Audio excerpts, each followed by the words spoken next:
င်းလွဲဆယ်ကနေဇော်ကြီးမြစ်အတိုင်းဆုံးလာရင်ကြောက်ဆယ်လို့လဲခေါ်တဲ့မင်းရဲ့ဆယ်နဲ့တကွမင်းရဲ့မြောင်းတမုတ်မြောင်းတို့ကိုတွေ့ရပါတယ်အဲ့ဒါအနွယ်ထာမင်းကြီးစပြုစုပြီးနောက်နှစ်ပေါင်း150အကြာနရပတိစီသူမင်းကြီးလက်ထက်ကြမှာအောင်မြင်ခဲ့တဲ့ဆယ်နယ်မြောင်းဖြစ်ပါတယ်အနွယ်ထာမင်းကြီးဆယ်စဉ်ကတော့ဆင်ပြူဝတ်ဆယ်လို့ခေါ်ခဲ့ကြတယ်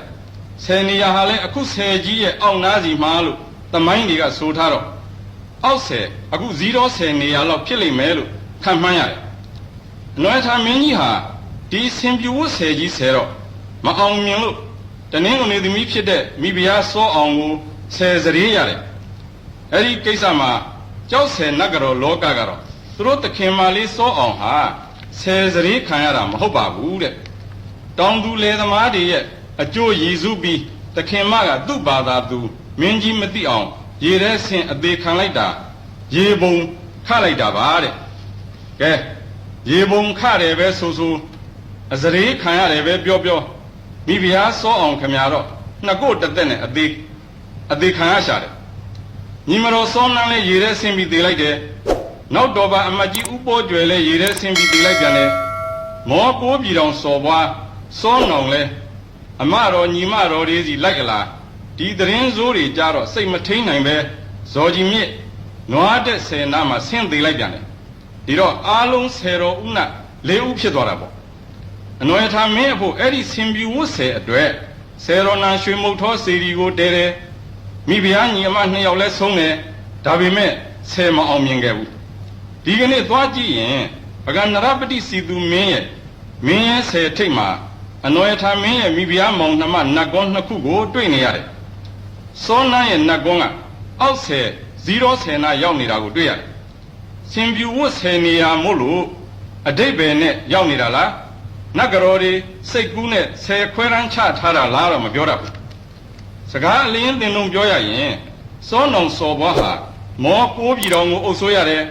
ဇော်ကြီးမြစ်ထဲဆင်းသေးတာလာဇန်း9ရက်နေ့ဖြစ်တယ်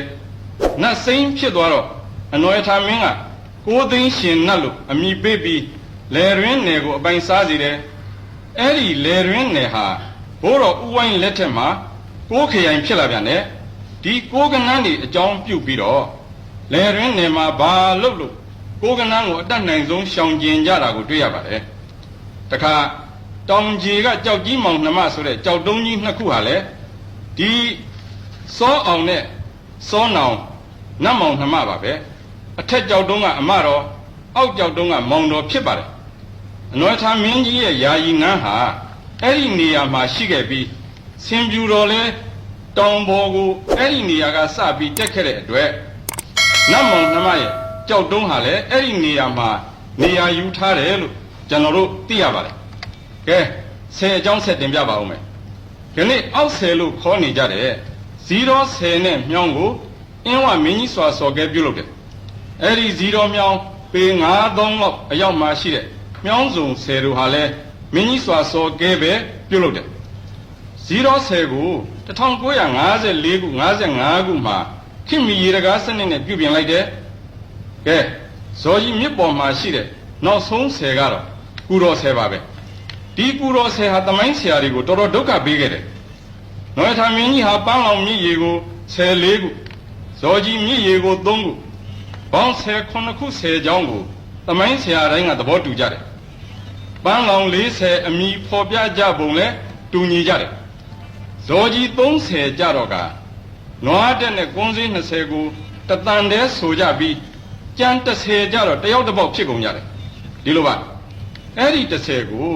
ဥက္ကလာမဟာယာဇဝင်ကြီးနဲ့မှန်နှန်းယာဇဝင်တော်ကြီးကကုတော်ဆယ်လို့ပြောတယ်အင်္ဂလိပ်လူမျိုးသမိုင်းဆရာဟာဘေးယာဇဝင်ကငပြောင်လို့ပြောတယ်တွင်းသင်းယာဇဝင်သစ်ကတော့ဆင်ပြူဝတ်ဆယ်လို့ပြောတယ်အဲ့ဒီလိုတမျိုးစီပြောနေကြနောက်ပိုင်းယာဇဝင်ဆရာတွေကဘာလို့ကြတယ်လဲဆိုရင်မြန်မာပညာရှိဥဖေရဲ့ယာဇဝန္တဇာလိနီပကံယာဇဝင်သစ်နဲ့နှစ်ပေါင်း40လောက်အစိုးရကျောင်းသုံးမြန်မာယာဇဝင်အဖြစ်သတ်မှတ်ခံရတဲ့မော်လမြိုင်ဥပသန်းမြန်မာယာဇဝင်ကစပြီးမြန်မာဆွယ်ဆုံးကြားအတွဲ14အထိသူတို့ကတော့ရှေ့ကသမိုင်းပညာရှင်တွေစကားကိုဖြန့်ပြေးတဲ့သဘောနဲ့ကုတော်ဆယ်ဆိုတာလည်းမှန်ပါတယ်ငပြောင်ဆယ်လည်းမှန်ပါတယ်